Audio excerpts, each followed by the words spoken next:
Hello everyone. Today we will learn about VI editor in Linux. So what exactly VI editor is?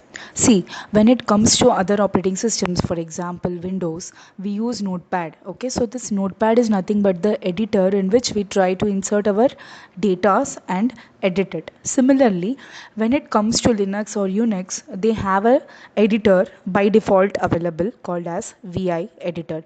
So it is also called as a screen editor because over here we don't have a separate software getting opened, but over here we will be having a separate screen getting opened in which we can insert our data. Okay, so to edit any file we can use VI editor. uh, this is also available almost in all the types of distributions available in the market when it comes to Linux or Unix. And one more thing is it is uniform in all the distributors. It is not like in one operating system distributor it is behaving differently or it is behaving differently in the another one. It will be uniform everywhere. And the last point, if you will read out, it is nothing but user friendly. So that is nothing but who is using, we are using, right? So as a user, for me it becomes very easy to tackle, very easy to use this VI editor. So we call it as user friendly.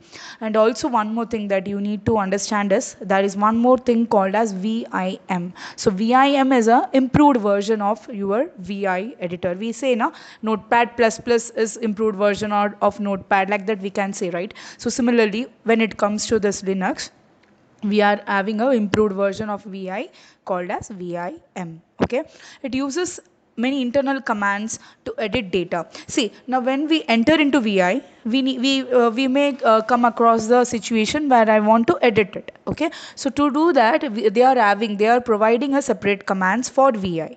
Okay, and this is the default one. Now one more thing, I will show you how to use it in the terminal. Okay, but for time being, just try to understand it theoretically. Now in order to start VI, you need to type VI in the terminal followed by the file name. So this is the syntax of VI. So we'll see VI space, we have written the file name or existing file name. So it happens that we have already created the file and we want to edit it, right? So in that case, what you will be doing is you will be just writing the same name with the command called vi. Okay, to launch the vi editor, the first thing is in the terminal you will be writing vi file name. Fine, so this is the first step. Second one is nothing but, see, there are three modes actually. First one is command mode, second one is insertion mode, and the third one is escape or exit mode. We will try to understand two modes for now, that is insertion and exiting. Okay, now the first mode is called as insert mode.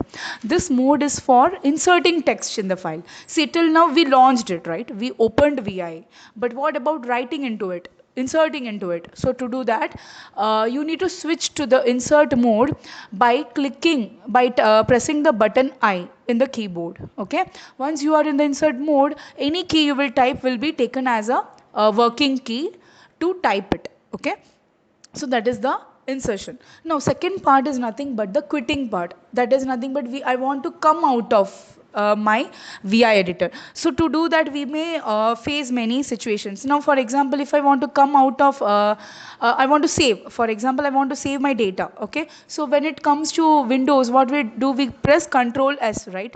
Over here we will be writing :w.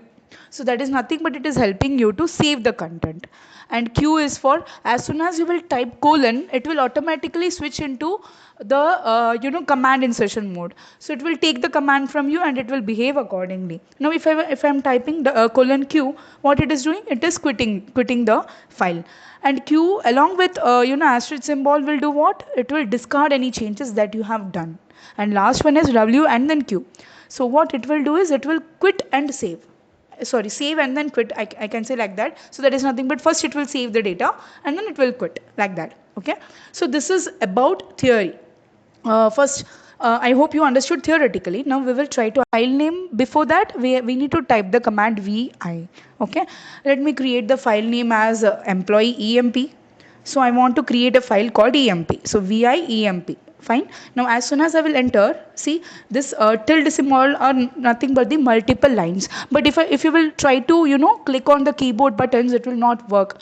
So what was the first step? The first step was you need to press the key I. Okay, so as soon as you will press, see I clicked I now, so it is it got into the insertion mode. If I'm now, as soon as I'm typing, it is taking the alphabets. See, now I want to there were multiple options, right? Colon W, colon Q, etc. Now we will try one by one. Let me try W first.